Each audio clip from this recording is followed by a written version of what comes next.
Eh bien, PHASE est un acronyme pour plateforme haptique pour l'éveil sonore et musical. On a là l'essentiel des buts et surtout si l'on ajoute qu'il s'agit d'un projet exploratoire, un projet de recherche avec en même temps la visée d'applications de type certainement industriel et commercial. Qui mettent en œuvre le geste, le retour haptique, donc le toucher, le retour d'effort et le retour tactile, le visuel et bien sûr le son.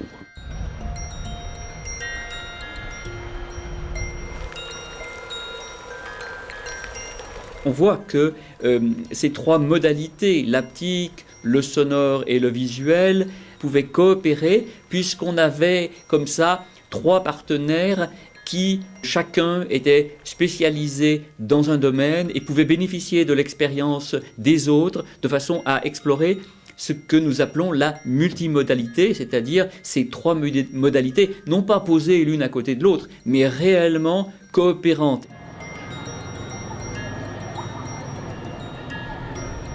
Tous ces développements avaient pour but d'être mis en œuvre dans le cadre d'une exposition grand public.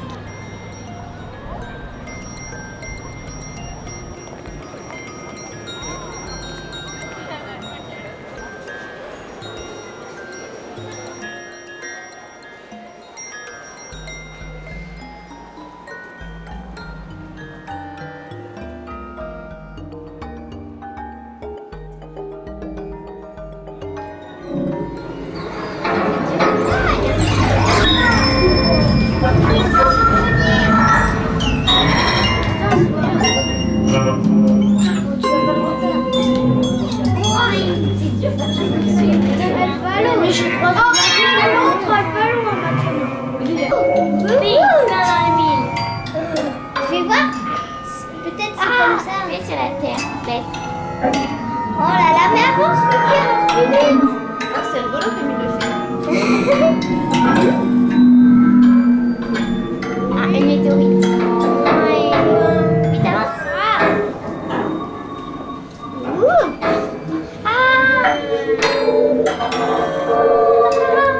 Ça va pas sur la route. Attention, météorite en vue. Oh là là.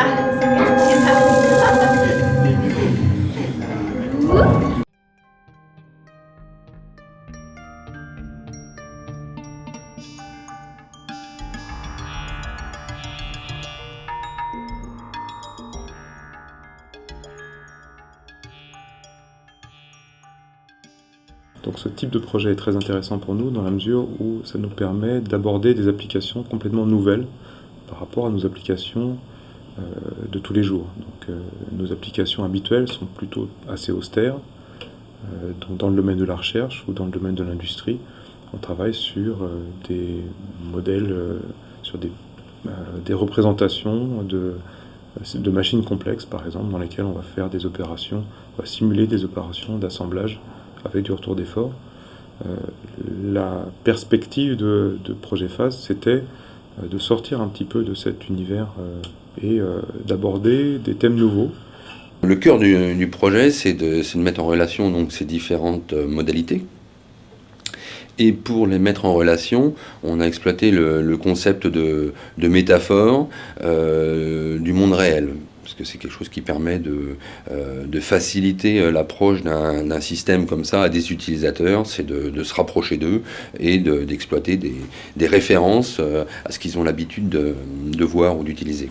Comment est-ce qu'on va définir les différentes choses qui vont être perçues, donc visuel, sonore et haptique, en fonction des différentes actions, des différents gestes que va produire l'utilisateur ? Ça, c'est l'aspect métaphore, l'aspect conceptuel, si on veut. Mais derrière, il y a l'aspect technologique, c'est-à-dire que pour mettre en œuvre ces métaphores, ça suppose de coupler un certain nombre de technologies. Et ça a été un des gros travaux aussi du projet FAS, c'est de faire en sorte que ces modalités sonores, visuelles, haptiques soient couplées et dans avec de très fortes contraintes de synchronisation, puisque pour que tout ça fonctionne correctement, il faut vraiment que on ait l'impression d'une simultanéité des événements, quoi. Par exemple, je peux imaginer que je tiens une baguette de percussion et que devant moi il y a une lame, alors en bois ou en métal. Je vais taper sur cette lame, je vais être arrêté par l'haptique au moment où je vais taper. Éventuellement, la lame, je vais la voir bouger ou je vais voir une couleur qui évoque le fait que je l'ai tapé, ou une onde de choc par exemple, et je vais entendre un son résultant de ce choc.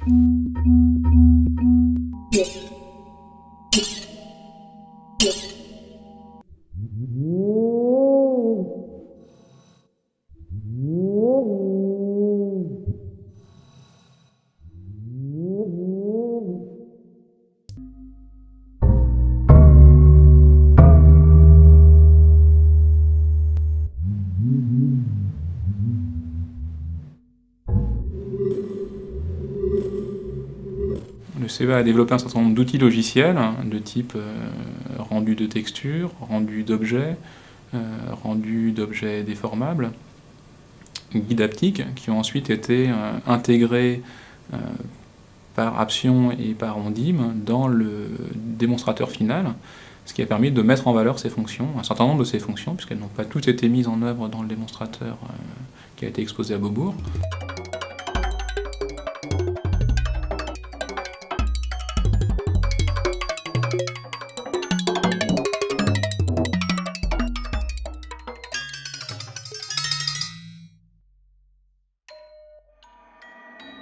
Donc on va commencer par ce fil conducteur.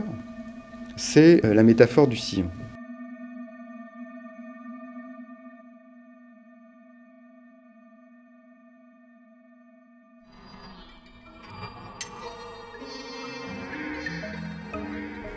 On a en fait une tête d'écriture qui est une petite lumière qu'on voit au loin dans le sillon et qui nous attend quand on s'arrête.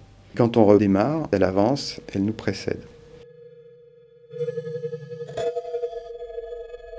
Et puis nous, avec le bras articulé, en tant que joueur, on tient dans sa main la tête de lecture, qui est une autre boule lumineuse, et on relie en fait la trace musicale qui a été inscrite par la tête d'écriture sous forme de traces lumineuses dans le sillon. Les taches lumineuses correspondent à des événements sonores qui sont grosso modo des notes, pour simplifier, et on va les entendre plus ou moins vite selon la vitesse de déroulement du sillon.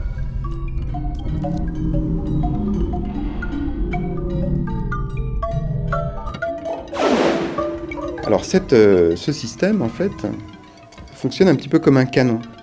Mais un canon, d'habitude, ne bouge pas. C'est-à-dire que la voix qui commence est toujours au même temps que la voix qui suit. C'est toujours une distance temporelle qui les sépare, qui est la même.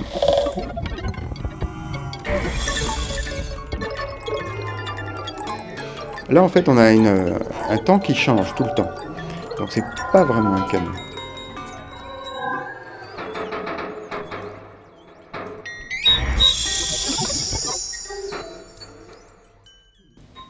Une des problématiques qui est souvent rencontrée en musique électroacoustique, c'est la difficulté de modifier quelque chose qui a été préalablement enregistré. C'est-à-dire qu'on a, comme dans beaucoup d'arts du support, des objets fixés qui sont enregistrés, et ensuite on va aller remanipuler l'enregistrement. Et une chose qui me paraissait très intéressante, c'était de parcourir la musique, de parcourir le son et de ressentir en fait le son. Donc là on a un exemple assez connu. Donc il y a la musique qui a été posée dans l'espace. Et pour relire cette musique, il suffit de parcourir le ton.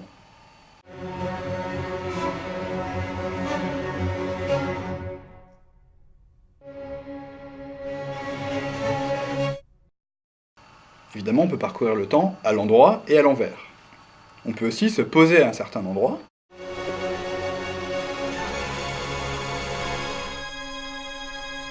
Et on peut écouter un certain endroit de manière plus ou moins précise.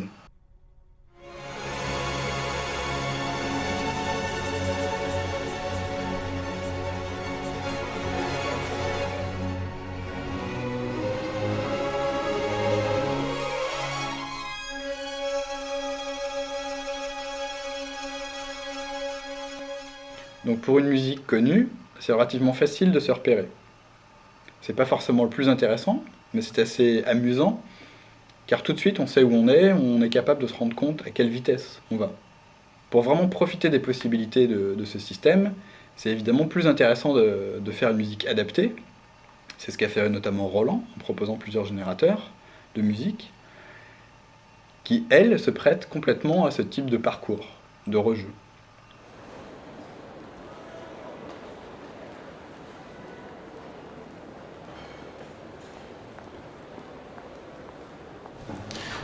Pour la métaphore du sillon, par exemple, il a été nécessaire de développer un certain nombre de fonctions de type, par exemple, guide haptique, qui permet de guider l'utilisateur le long d'un chemin parcouru dans cette application par la tête de lecture que le joueur dirige le long d'un sillon qui s'apparente au sillon d'un disque vinyle, grossi de façon importante. Il a été aussi nécessaire, par exemple, de développer un certain nombre de fonctions de rendu de texture pour pouvoir rendre les micro-informations se situant au fond de ce sillon et restituer ainsi de façon perceptible physiquement le son et la musique. Une des idées qu'on avait par rapport à la façon de naviguer en fait dans une musique, c'était qu'on pouvait peut-être créer une surface et que cette surface en fait était une représentation gravée du son et qu'en se déplaçant sur cette surface avec des reliefs, on pouvait, un petit peu comme sur certains instruments comme le gyro, entendre le son qui correspondait en fait à cette courbe, et en se déplaçant dans différents axes, modifier le son produit. Et puis c'est à ce moment-là qu'on a eu cette idée du vinyle comme métaphore, comme si on était en fait à l'intérieur du sillon et qu'on tenait le diamant ou la tête de lecture du sillon. Et ça, c'est quelque chose qui a été fondamental pour notre développement par la suite.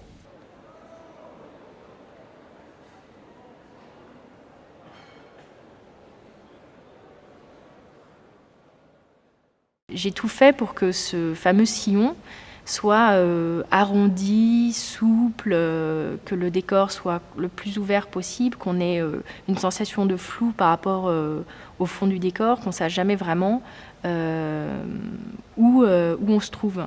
J'ai utilisé le brouillard, j'ai utilisé l'aspect monochrome. En fait, ce rouge, je l'ai choisi parce que ça dégage une intensité lumineuse et qui fait que toutes les limites de l'espace sont un petit peu effacées.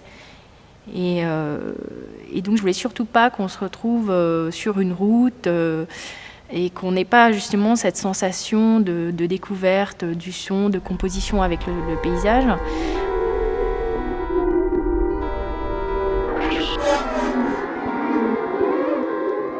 Au niveau sonore, ce qu'il voulait, c'est qu'on puisse visuellement retrouver un maximum d'éléments définissant le son apparents sur la scène. Donc, c'est-à-dire qu'on puisse, dans la trace sonore laissée par ces deux, par la tête de lecture et la tête d'écriture, il fallait qu'on ait un maximum d'informations visuelles. Je me suis à la fois inspirée de l'infiniment grand et de l'infiniment petit. Donc, c'était à la fois l'espace comme la planète Mars. Et dans un même temps, c'est l'infiniment petit, le biologique, l'intérieur d'un corps.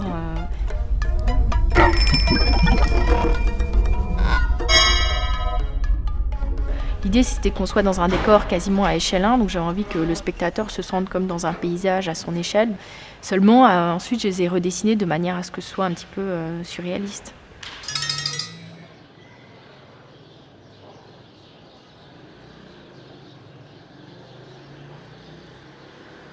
Donc ceci est une maquette de ce qu'on appelle vulgairement des zones, qui sont représentées par ces ovales de couleurs. Il faut imaginer qu'ils sont tous superposés. Et dans chacune de ces couleurs, il y a une musique qui existe. Le noir, le vert, et le rouge. Ce qui permet par le geste de se positionner dans la musique, d'effectuer un mixage.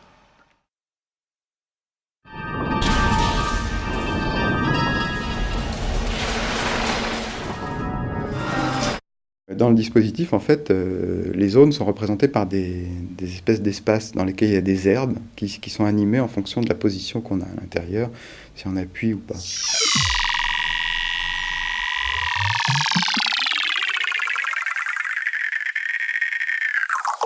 En fait, c'est une situation immersive qui est plutôt impressionniste. Donc en fait, on a des jeux sur des temps courts. On n'est ni dans le temps réel, ni dans le temps fixé, ni dans le déroulement de la séquence. On est quelque chose dans une situation intermédiaire avec des temps courts, des cycliques, mais c'est pas des boucles tchac-poum, tchac-poum, tchac-poum. On est vraiment dans des boucles qui sont une matière animée.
Les carrés sont très jouables, ils sont très agréables à jouer, c'est-à-dire qu'on donne un grand coup et puis ça part. Et en fait, des formes trop subtiles n'étaient pas forcément valables au niveau du jeu. Ça coince complètement le spectateur dans cette falaise dans laquelle il se trouve. Et par exemple, quand on est dans la gorge avec les gros cubes comme ça, bien cognés, et qu'on a l'impression de s'en être échappé et puis qu'on les entend derrière, c'est à la fois soulageant et en même temps ça continue à exister hors de l'espace de l'écran. Moi, ce que j'aimais pas trop, c'était les carrés là. Pourquoi, Clémentine? Parce que moi, ça faisait un bruit comme un tonnerre. Là. Ce que j'aurais bien voulu, c'est que dans les carrés, quand on les verrait, en fait, quand ça s'approchait, ça cognait comme un boum. Et après, ça s'ouvrait et il y avait quelque chose peut-être. Je sais pas, un extraterrestre ou un truc comme ça. C'est une aventure, c'est une sensation d'être vraiment dans un environnement, mais pas nécessairement la musique, plutôt quelque chose comme se promener dans la forêt et puis entendre des sons et peut-être suivre ce chemin de son, mais c'est vraiment c'est une expérience plutôt. Alors, je suis céramiste ici à Paris, surtout en sculpture. Et ce qui m'intéresse dans l'art et dans le côté céramique, c'est la forme et toucher, sentir vraiment quelque chose de 3 dimensions qui manque même avec des jeux de vidéo où il y a des vibrations, où on bouge, on monte sur des escaliers et tout ça, il n'y a pas cette sensation et j'ai trouvé dans ce chemin, on sent vraiment quand ça monte, c'est vraiment cette sensation, quand on tombe du chemin, on tombe vraiment, on sent ça avec les mains et ça m'a beaucoup plu. Et ça a donné quelle impression en premier? En fait, au début, j'étais déjà spectateur quand il y avait quelqu'un d'autre qui manipulait, donc j'ai déjà vu un petit peu au niveau de l'ambiance sonore, ce que ça donnait, puis au niveau visuel. Et non, c'était marrant ce petit bras là. Après, un petit peu. Je suis pas très jeu vidéo moi, donc j'étais pas très fort pour suivre le chemin, mais c'était marrant qu'on reçoive les sensations dans les doigts au niveau des obstacles. Et à la fois, donc, on est dans un espace un peu bien virtuel. Et donc c'est marrant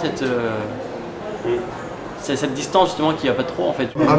Moi, ce qui m'a vraiment étonné surtout, c'est la relation entre ce que j'entendais, entre ce qu'on me décrivait sur l'écran et la sensation de retour de force. Alors ça a été assez hallucinant parce que vraiment on avait en effet un relief virtuel qui quand même était extrêmement réaliste et qui permettait de travailler aussi bien au niveau des forces elles-mêmes qu'au niveau du son produit. Et ça, c'est vrai que c'était absolument génial. Moi, j'avoue que j'ai franchement apprécié. J'ai assez vite compris que le sillon n'était pas droit et qu'il fallait que je me fasse accompagner par la force de la manette et que je la laisse faire de manière à rester dans le sillon tout en essayant de sentir l'espèce de cuvette qui est creuse au milieu et qui remonte de chaque côté en fait. Moi, ce que j'étais tenté de faire, c'était de mettre l'autre main pour essayer d'observer ce que j'avais touché avec la manette. Moi, j'ai une formation d'acousticien. Et en tant qu'acousticien, c'est vrai que ça m'a fasciné parce que tu faisais sortir différents harmoniques en fonction de ton déplacement dans l'espace et ça, c'était absolument génial.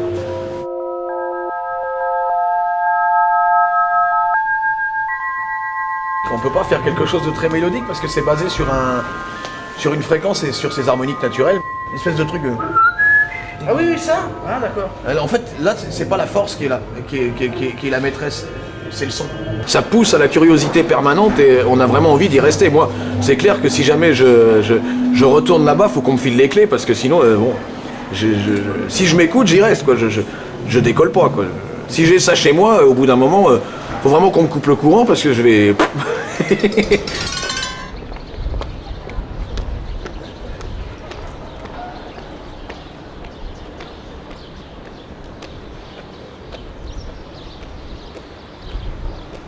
L'enthousiasme des gens qui sont venus jouer avec le dispositif est absolument formidable. D'eux-mêmes, ils venaient nous dire à quel point ils étaient emballés par ce qu'ils avaient vu et ce qu'ils avaient fait. Il fallait presque les arracher au dispositif qu'ils ne voulaient pas quitter.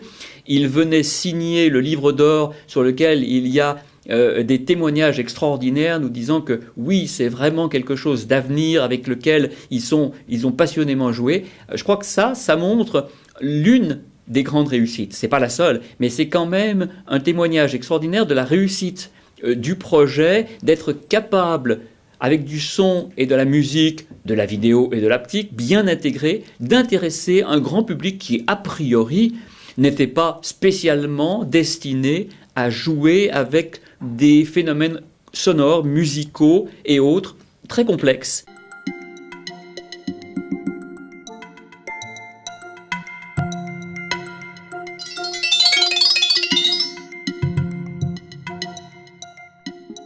Un travail très intéressant à faire, à exploiter la technologie en se concentrant complètement sur la métaphore.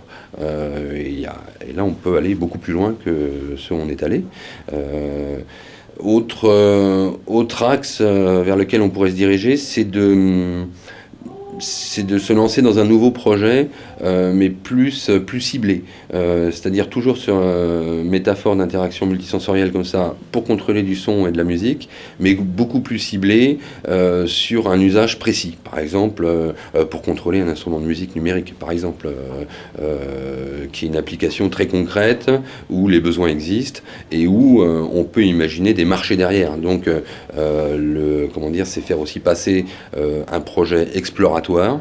C'était le projet Phase, il était exploratoire. Son but, c'était vraiment d'explorer plein d'axes de recherche. Une suite logique d'un projet exploratoire, c'est de faire un projet qui a un débouché commercial, si on veut, qui peut aboutir à un produit ou un proto, en tout cas, de produit, mais donc en ayant une application beaucoup plus ciblée, quoi. En particulier dans le domaine des jeux, également dans le domaine sportif, des machines d'entraînement. Ce sont des domaines qui nécessitent des marges plus faibles, des prix de fabrication plus faibles également, pour lesquels Apsion est assez mal positionné aujourd'hui. Par contre, nos technologies sont tout à fait pertinentes dans ce cadre-là. Je pense que la meilleure voie pour aborder ces nouveaux marchés, c'est par la recherche de partenaires capables, d'une part, disposant du réseau de distribution et des accès aux utilisateurs qui utilisent ce genre de machine et qui commercialisent des services autour de ces machines, et d'autre part capable d'intégrer nos technologies dans une production adaptée à ce type de marché. Pour l'avenir, il pourrait y avoir 3 directions d'exploitation. La première consisterait à utiliser le système tel qu'il est actuellement et à le montrer dans le cadre le plus large possible, lors d'autres expositions, lors d'autres congrès, pour avoir un retour d'expérience le plus large possible et enrichir ainsi notre connaissance de son utilisation. La deuxième direction d'utilisation future concerne le développement d'autres fonctions, puisque les briques de base logicielles et matérielles qui ont été mises en œuvre dans le cadre du projet Phase n'ont pas toutes été exploitées pour la démonstration de l'exposition écoute. Il reste énormément d'applications possibles et ce serait très intéressant de pouvoir exploiter d'autres pistes, de faire d'autres applications et de les montrer également au grand public. Pour cela, et c'est le 3e point, il pourrait être intéressant de poursuivre les développements électromécaniques liés à l'interface haptique, en passant par exemple à un bras à 6 degrés de liberté à retour d'effort, en intégrant mieux les retours haptiques et tactiles, ce qui permettrait d'adresser encore une fois d'autres applications et d'avoir un intérêt renouvelé pour des choses un peu plus complexes.